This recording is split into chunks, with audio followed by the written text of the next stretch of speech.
Olá, nono ano, vamos então para a nossa última unidade. Assim que você terminar de assistir as videoaulas, você fará as atividades que estão aqui no positivo e também o CA. Então, na última unidade, nós vamos falar sobre correntes migratórias da Europa, Ásia e Oceania, que são os 3 continentes, né, que estudaremos ao longo deste ano. Para lembrar, né, primeiro, o que é migração?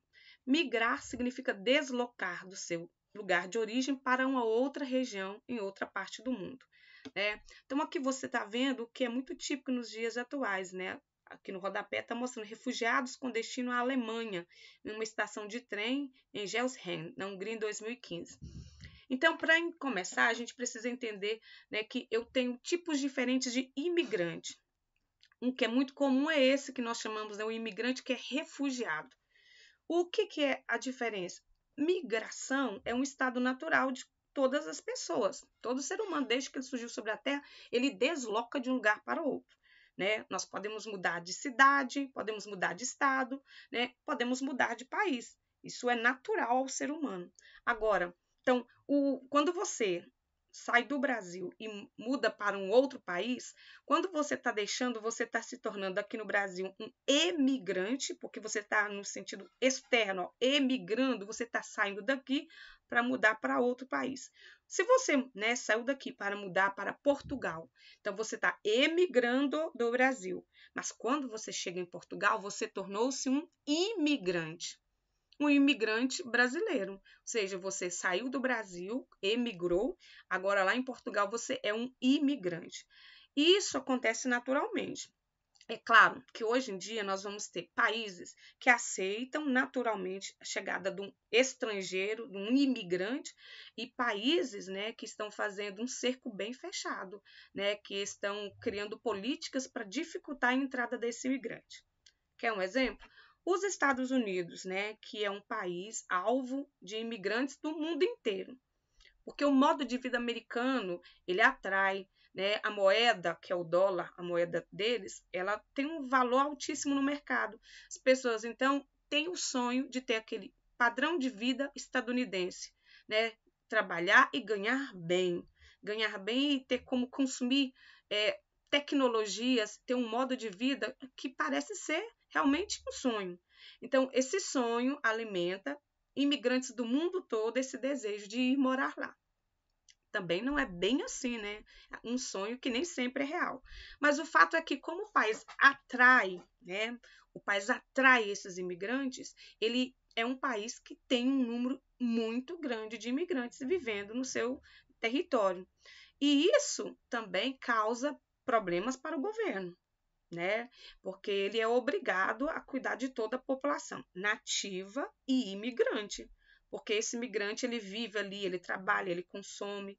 Então o governo, principalmente agora do Donald Trump, ele tem criado uma política, né, cada vez mais dura para dificultar ou para barrar mesmo a entrada do imigrante, principalmente a mão de obra não qualificada. Porque a mão de obra qualificada, a pessoa que tem estudo, qualificação, graduação, pós-graduação, mestrado, doutorado, ela sempre é bem-vinda, mas a mão de obra desqualificada não sempre é bem-vinda. Então, veja, eu tenho países que, nós falamos, países que atraem e países que repulsam. Quem atrai? Os países ricos, os desenvolvidos. Eles atraem o imigrante, eles são, né, atrativos, todo mundo fica vendo, principalmente depois da internet, onde as pessoas têm conhecimento do mundo. Elas podem, então, fazer planos e morar fora, porque ela vê, né, nos noticiários, as informações, como é a vida lá. Então, vamos falar sobre isso. No final da unidade, eu quero que você compreenda, então, quais são os principais fluxos migratórios mundiais, ou seja, de qual parte do mundo sai mais gente e que regiões ou países no mundo mais recebe esse número de imigrantes. Também eu quero que você entenda essas diferenças que eu acabei de explicar. O migrante ou o imigrante, aquele que sai voluntariamente, aquele que escolhe, planeja, e o refugiado. Vamos lá? E vamos perceber também quais são os contextos históricos, o que aconteceu ao longo da história da humanidade que forçou grupos de pessoas a se mudarem, a se deslocarem de um lugar para o outro.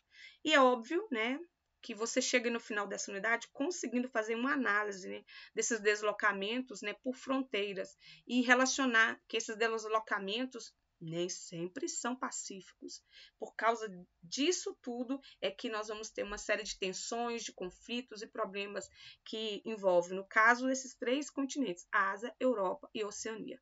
Então, vamos dar uma olhadinha aqui, ó. Essa imagem aqui que você tem no seu positivo, na página 46, está mostrando aí, ó, a entrada do aeroporto de Praga, né, a capital da República Tcheca.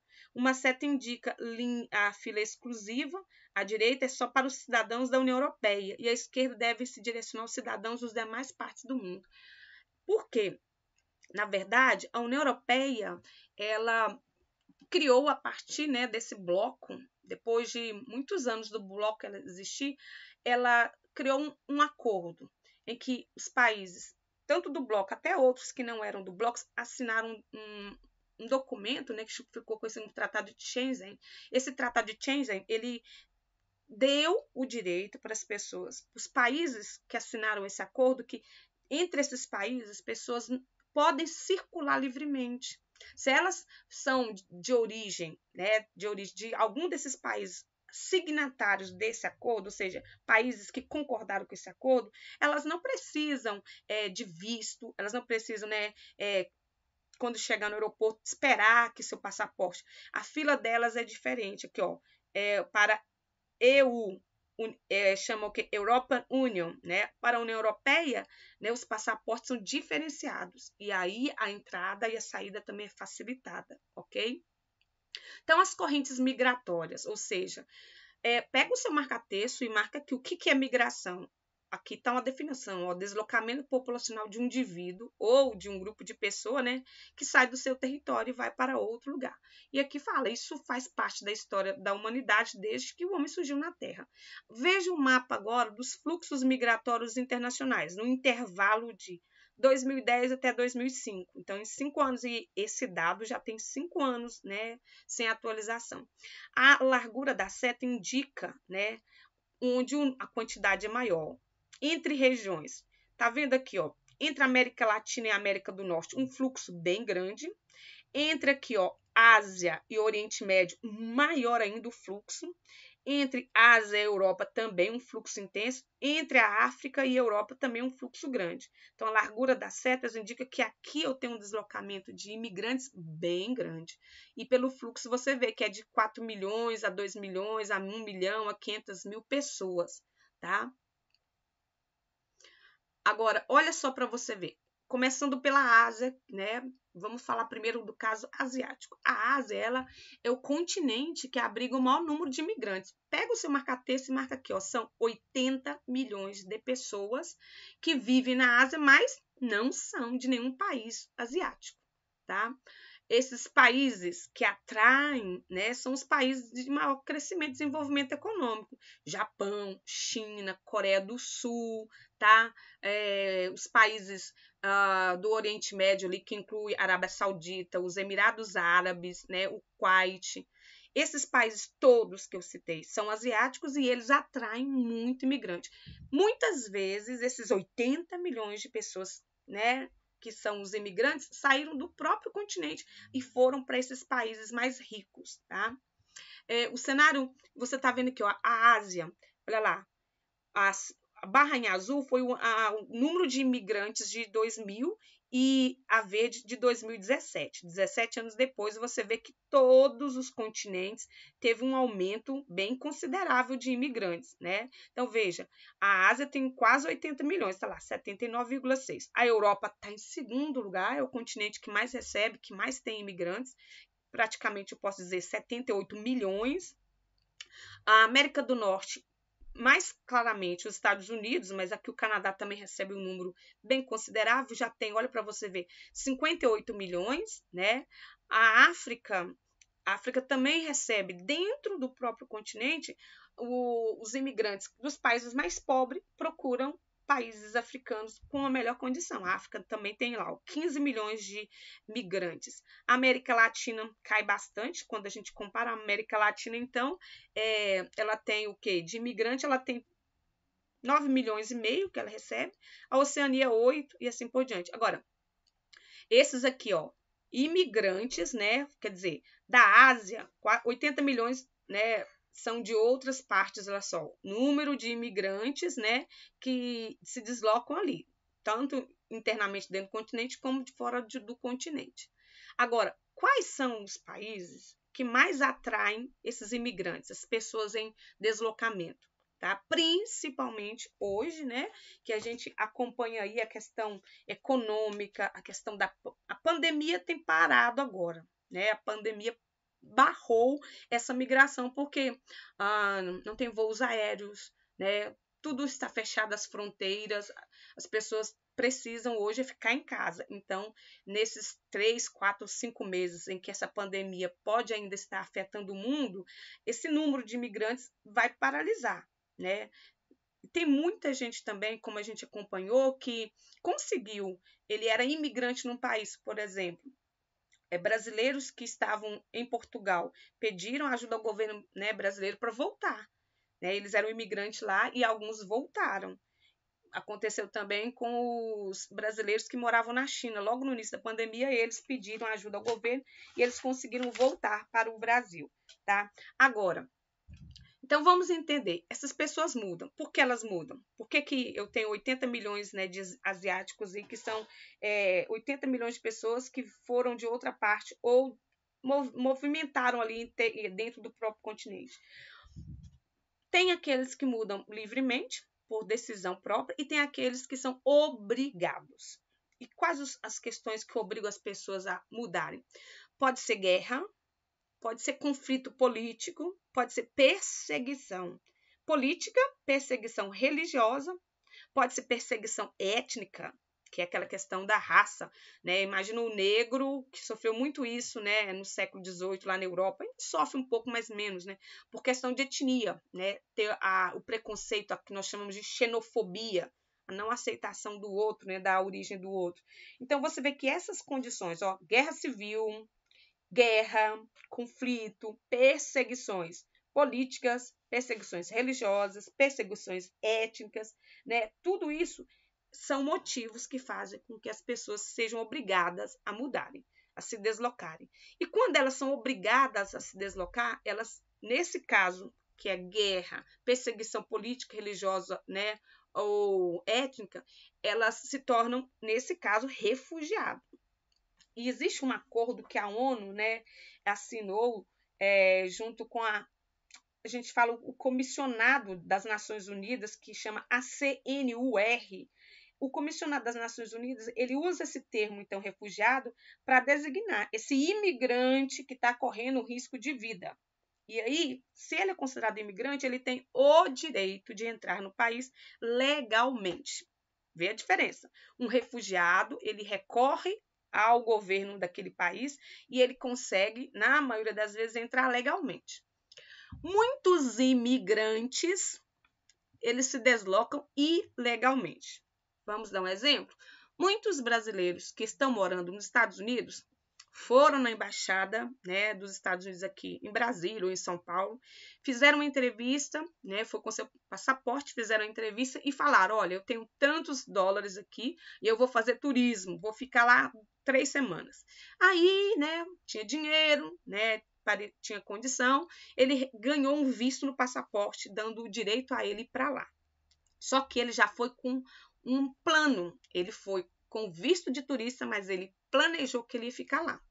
O que ele faz? Passou os 15 dias, ele não volta, automaticamente você é considerado um imigrante ilegal lá. E você vai ser alvo, né, da polícia americana que anda no meio do povo, a paisana, sem ser uniformizada, porque ela vê os traços físicos, né, a cor da pele, tudo jeito, e ela vai sempre parar aquela pessoa na rua, em qualquer lugar, e pedir os documentos. Se a pessoa estiver legal, beleza, não vai acontecer nada. Mas se for um imigrante legal que está sem autorização, ele é preso na mesma hora e deportado para o país. São milhões de pessoas que vivem nos Estados Unidos ilegalmente. Vivendo ilegalmente, ela perde uma série de direitos, né? Se adoece, não vai no hospital, porque se for no hospital tem que dar documento e é preso. Então, o imigrante legal vive eu diria à margem. Ele vai e fica trabalhando 24 horas quase, 14, 16 horas por dia, só trabalha para guardar dinheiro ou para mandar para a família ou geralmente para poder comprar alguma coisa e pensar talvez em voltar para o país. Nos Estados Unidos, né, eles sorteiam, né, o Green Card, que é o cartão que dá direito a um imigrante ilegal a ficar lá. Mas esse é o caso dos Estados Unidos, não é o caso da Europa, que a gente está falando Ásia, Europa e Oceania. Então, que países, né, que abrigam mais esses migrantes internacionais em milhões? Veja que esse número está bem atual. Ó. Os Estados Unidos, 50%, né, 50% de todos os imigrantes do mundo, né, estão nos Estados Unidos. 12% na Arábia Saudita. Porque a Arábia Saudita é o país, né, mais rico, é onde ali o petróleo jorra, né, é o ouro negro. A Alemanha é um país também que recebe muito, e é muito interessante que a Alemanha ela não faz exceção, né, ela aceita o imigrante. A Rússia também tem um número lá de mais de 11 milhões. O Reino Unido, 8,8, e aqui vale lembrar que a Inglaterra fechou agora as fronteiras, só vai entrar na Inglaterra agora, ela saiu da União Europeia. Se ela saiu, ela não é obrigada mais a receber ninguém, né, por causa do acordo do Tratado de Schengen. Então, ela já fechou as fronteiras. Ela disse que só vai receber quem fala inglês fluente e quem tem graduação, quem tem grau de escolaridade, sabe, de nível superior. Outro país que também recebe bastante por causa da sua riqueza petrolífera são os Emirados Árabes Unidos, né? Aonde nós sabemos que tem lá uma cidade que hoje é a cidade mais rica que atrai turistas do mundo todo. Qualquer Dubai, muito bem. A França também é um país que atrai bastante economia desenvolvida, como o Canadá, a Austrália e a Espanha. Todos são países ricos. Por quê? Porque quando você desloca de uma região, você vai buscar um lugar que tenha melhores condições daquela que você vive. Aqui você vai encontrar, então, a explicação do que é refugiado e as regiões do mundo, né, que tem o maior número de refugiados. Olha só, entre os países, ó, dos 55% dos refugiados que existem no mundo, a maior parte saiu do Sudão do Sul, foi guerra civil que aconteceu no Sudão, que é na África, o Afeganistão, que está lá no Oriente Médio, né, aqui a gente vai falar do Estado Islâmico, né, que é do Talibã, e a Síria, que é o país que já está há 8 anos em guerra. Então, aqui, por que as pessoas deslocam? Voltando aqui o que eu falei, né, por que eu tenho imigrantes e o imigrante refugiado? Por guerra, por conflitos políticos e aqui por também guerra civil. Guerra civil é o quê? Dentro do próprio Sudão, os próprios sudaneses eles entraram em guerra e separação entre eles mesmos. Agora, eu tenho uma outra questão, que é a questão da fome. Muita gente muda de um lugar para o outro, de uma região para outra, porque naquela região onde ele está passando fome, certo? Só que a fome é uma questão mundial. O mundo todo eu tenho pessoas que passam fome. E segundo a ONU, no mundo todo, a cada 5 minutos, uma pessoa morre de fome. Todo dia. Né? Então a pergunta é, será que a questão da fome, a pergunta seria igualmente correto a gente pensar que a situação de fome assegura o direito das pessoas para elas serem consideradas refugiadas e assim elas serem aceitas no país? Será que alguém falar assim para o governo Donald Trump, olha, eu quero entrar no seu país porque eu estou passando fome. Será que isso dá a ele o direito? Vai classificá-lo como refugiado? Não, né? Pois é. Por quê? Porque fome existe no mundo todo. Né? Agora, um órgão da ONU que chama FAO, que é o órgão da ONU ligado à alimentação e agricultura, ela ainda fala que eu tenho 2 tipos de fome. Marca aí para você ver, ó, que ela chama, eu tenho a fome, que é aquela que qualquer um de nós sentimos. Estou aqui conversando, fazendo uma videoaula e estou sentindo um pouquinho de fome. Só que eu posso parar e matar a minha fome. Ou eu posso comer alguma coisa que mata a minha fome, mas que não seja nutricionalmente bom para mim. Né? Então, a fome ela é a incapacidade de obtenção de comida suficiente para uma vida saudável. Agora, essa capacidade de obter alimento, ela pode ser capacidade por um tempo curto, né? Algumas horas, por exemplo, eu como, ou pode ser por um tempo de meses, ou pode ser um tempo mais prolongado. Por isso que a fome, né? Aí você pode ir lá no seu material de apoio que tem lá o mapa mostrando a questão da fome no mundo. É bem interessante, vale a pena você olhar lá. O que nós vamos diferenciar, então, as duas fomes? Marca aqui com seu marca-texto. Eu tenho a fome aguda, vou até marcar aqui para você ver, ó. Eu tenho a fome aguda e a fome crônica. Tá vendo? O que é a fome aguda? Vamos lá? Ó, vou marcar aqui, então, com outra cor. Opa, para você pegar o seu marca-texto também. Então, vamos colocar aqui amarelo. A fome aguda, ou melhor, a fome aguda, ela ocorre em situações específicas, muitas vezes associadas à falta de alimento gerada por questões climáticas. A pessoa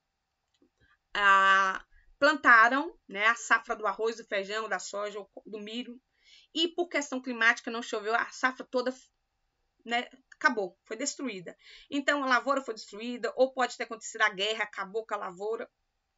Não importa. Acabou com o alimento. Por um tempo, aquela população vai passar fome, concorda comigo?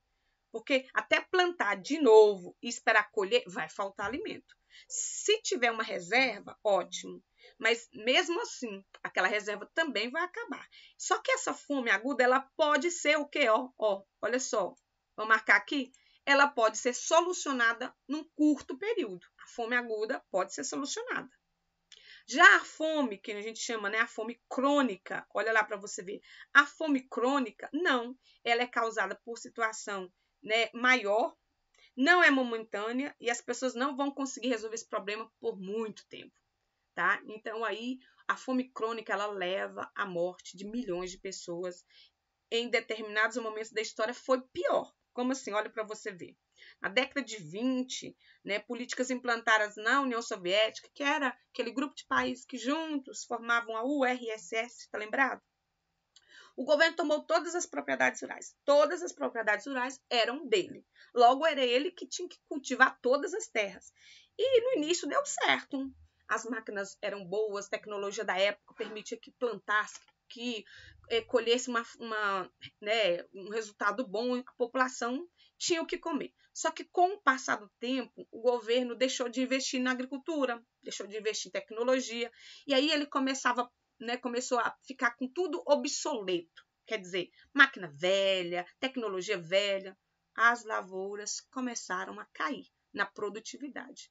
Começou a faltar alimento suficiente para a população. Aí a gente vai ter o que, então? Olha só, isso resultou na morte por fome e também no deslocamento, pode marcar aí, ó, de vários, ó, no deslocamento, em especial dos ucranianos na década de 30. Olha só para você ver. Então, olha que triste. Então, a fome, nesse caso aqui, estava relacionada com questões políticas, né? Como hoje também existem situações semelhantes em outras partes do mundo, tá? Aqui nós vamos ter uma questão lá na página seguinte, que vai falar sobre uma cerca que mudou a Europa, mostrando o seguinte, né? Quando em 2016, né, a Hungria, que as autoridades húngaras anunciaram que estavam construindo uma cerca, que ela já estava pronta, e assim a Hungria estava fechando a fronteira dela com a Sérvia. Dois países bem pequenininhos, e ela fechou toda a fronteira. E assim os sérvos não conseguiam passar para a Hungria para depois ir para o lado da Europa Ocidental. O que aconteceu? A população começou a passar fome. Só que o que aconteceu? A Alemanha fez o caminho contrário. Quando o presidente húngaro, então, o Viktor Orbán, ele foi e anunciou que a cerca estava pronta, né, e estava se fechando, a Alemanha se abriu para acolher esses refugiados. Tá? Esses, né, refugiados, tá vendo? Que eles estão passando por situação de perseguição, né, política, ideológica, religiosa. Então vamos lá. A Europa, tudo bem agora até com a Ásia? Vocês viram que eu tenho 80 milhões de imigrantes, né? 80 milhões de imigrantes, né? Que vivem na Ásia, mas que não são asiáticos. E eles se deslocam internamente dentro da Ásia, de um país mais rico para um país, ou melhor, de um país mais pobre para um país mais rico. Vamos falar da questão agora europeia? Bem interessante. Então vamos lá. A Europa é o continente que a gente chama de velho mundo. Por que essa expressão velho mundo? Porque foi o primeiro continente, olha só, que conseguiu se estruturar como Estado-nação. Eles conseguiram primeiro definir suas fronteiras, se organizarem, criarem sistema de governo, né? Crescer economicamente. Foi a primeira parte do mundo a criar a indústria, né? Foi daqui também que surgiram vários conhecimentos científicos, tecnológicos. A Europa é o continente que mais atrai, né? Se ela perde só para os Estados Unidos.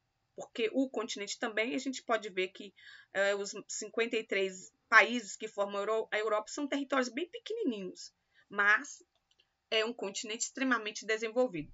5 das 7 nações mais ricas do mundo estão aqui, ó. Você pega Inglaterra, França, Itália, Alemanha e a Espanha.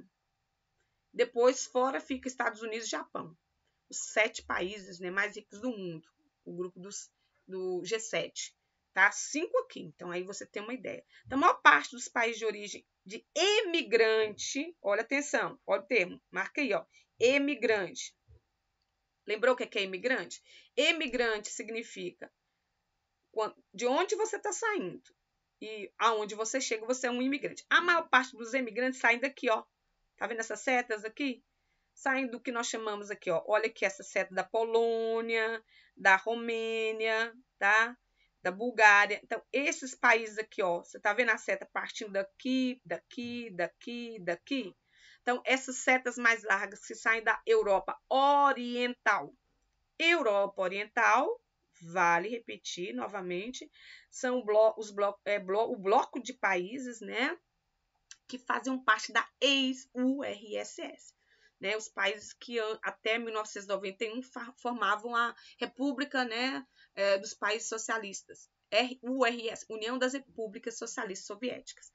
91 acabou o sistema, né, socialista, mas esses países aqui, eles não têm o mesmo desenvolvimento econômico da Europa Ocidental. Por isso que eles saem daqui para cá. Por quê? Por causa das oportunidades de trabalho. Então, veja, da Europa Oriental, desse bloco dos ex-socialistas, principalmente da Rússia, Ucrânia, Polônia, Romênia, entre outros, né, o principal destino deles, olha lá, olha lá, olha a seta mais larga aqui, a Alemanha. Também para onde, ó, a outra seta larga? Itália. Outra aqui, ó, outra seta larga aqui, Espanha. Então, esses países são, né, o alvo dos imigrantes da Europa Oriental para a Europa Ocidental. O que acontece? Inevitavelmente vai acontecer tensões e conflitos. Por quê? Porque o imigrante nem sempre é bem aceito pela população nativa, principalmente no que se trata, por exemplo, 2008 começou uma crise econômica mundial. Começou nos Estados Unidos, se espalhou para a Europa, para a Ásia, para a América. Então, quando há uma crise econômica e o desemprego aumenta, a presença do imigrante é o quê? Uma concorrência para o nativo. Aí, olha só, você vai ver o seguinte, nós vamos ver que diversos países, então, faz surgir a presença de grupos, ó, em vários países, assim, surge o grupo, pode marcar aí, ó, os grupos nacionalistas. O que são esses grupos nacionalistas? São aqueles que vão, olha lá, vão para as ruas manifestar contra a presença dos migrantes. Ó, migrants not welcome. Os migrantes não são bem-vindos. É triste, né? Muito triste. Porque, como tem aquela canção, né? O meu país é a terra, o meu país é a terra, o meu país somos todos nós, ninguém. Já ouviram essa? Então, a terra é um lugar de todos, né? O que faz com que o território brasileiro tenha fronteiras definidas é uma questão de ordem e soberania. Mas as pessoas deveriam ter o direito de circular livremente em qualquer região do país. Eu concordo com esse conceito. Mas há quem não concorde, aí surgem os grupos nacionalistas, são aqueles que defendem a nacionalidade, ou seja, só quem nasceu aqui tem direito de ficar aqui. Infelizmente, isso está acontecendo muito ainda hoje, tá? Nós vamos ver também que hoje há uma limitação à presença do imigrante. Então, marque também. Ó. Por que eu tenho essa limitação? É o caso que eu falei com vocês agora. Ó. Porque tem muitas questões, ó, essa limitação está muito relacionada com a segurança. Quando as pessoas podem entrar livremente, não existe controle, há o risco, né, de você deixar que um terrorista entre no seu país. desde o ataque terrorista às Torres Gêmeas lá em 2001 nos Estados Unidos, o mundo ficou muito mais ligado nessa questão terrorista, tá? Então, é um problema que tem que ser, né, avaliado. A Espanha foi alvo, a Inglaterra foi alvo de ataque terrorista porque as fronteiras elas estão abertas, né? Porque eu falei há pouco, pelo acordo de Schengen, países da União Europeia e outros países que nem são da União Europeia acordaram que não existe fronteira interna dentro deles, mas externa existe, então eles estão intensificando mais essa fronteira externa. Por quê? Porque outro problema sério é esse aqui, a xenofobia, que é a não aceitação do diferente, né? Daquele que tem a nacionalidade diferente da sua. Então pode ter perseguição, pode ter uma discriminação muito forte. Há também outra questão, né? As tensões também elas são relacionadas às questões, aos aspectos econômicos, como eu falei, desde 2008, quando a crise econômica assolou o mundo todo, né? O desemprego afetou todos os países, os ricos e os pobres, né? E isso fez com que nos Estados Unidos, na França, na Alemanha, né, o francês manifestasse contra o imigrante, o espanhol também, o estadunidense também, porque estava desempregado e na hora que ia procurar emprego, o imigrante ganhava o trabalho, porque o imigrante aceita trabalhar recebendo menos, porque ele não tem qualificação, entendeu? E ele recebe menos. E acabou, né, que gera essa questão também. Aqui, né, nós vamos falar, aqui tem a questão da formação, pode marcar aí para você também, olha só, o que é esse espaço Schengen que eu estou falando tantas vezes? Aqui tem a definição, ó. Marca aí com o seu marca-texto. O Estado Schengen, então, ele foi criado em 85, um marco importante, né, na história da União Europeia, porque os países membros, e tem alguns que nem são membros, acordaram que dentro, né, da União Europeia, pessoas, mercadorias, produtos circulam livremente, ok? Vamos ver lá agora, então. Então, um detalhe em relação à Europa. A Europa é o continente também que mais tem atraído imigrante, principalmente os, né, oriundos do norte da África, por causa da facilidade ali do acesso apenas, né, o Mediterrâneo como entreposto entre os dois, e também muito da Ásia, tá? A Europa recebe muito da África e da Ásia. Por falar, e a Ásia? De onde que mais vem, então, essas correntes migratórias para a Ásia? Como nós já foi visto, a Ásia tem 80, marca aí, ó, praticamente, né, chega o quê? A 80 milhões, né, de imigrantes. Agora, de onde que vem tanta gente?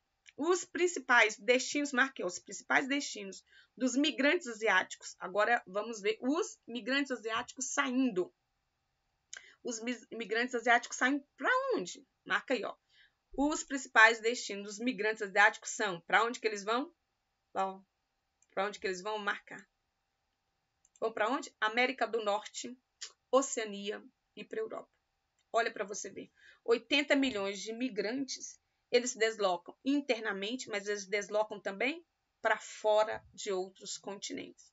Europa, Ásia e Oceania. Aí eu pergunto para vocês, por que eles mudam tanto da Ásia? Por questões, né, política, por questões econômicas, por questões de perseguição, né, política e religiosa.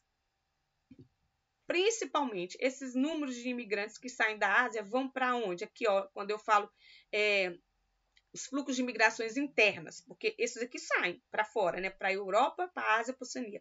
Mas dentro da Ásia, eu tenho aqueles que migram internamente, ó, migrantes internos. Para onde que vão esses migrantes internos? Esses aqui eles vão para o Oriente Médio.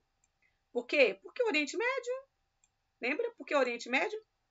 Porque ali eu tenho, né, os países petrolíferos que têm uma economia uau, né, baseada na extração do petróleo, que são ricos. Arábia Saudita, os Emirados Árabes Unidos, né, o Kuwait, tá? Esses atraem. E dentro da Ásia eu vou ter o Afeganistão, que também está ali perto do Oriente Médio, que repulsa. Então, veja, eu tenho dentro da própria Ásia os países que atraem, a China atrai e repulsa ao mesmo tempo, né? A Arábia Saudita atrai, o Afeganistão repulsa. Então, dentro do próprio continente, eu vou ter um número gigantesco de imigrantes por isso. Migrantes internos e migrantes externos. Vamos lá, então. O que acontece? Dentro desses 80 milhões de migrantes, os deslocados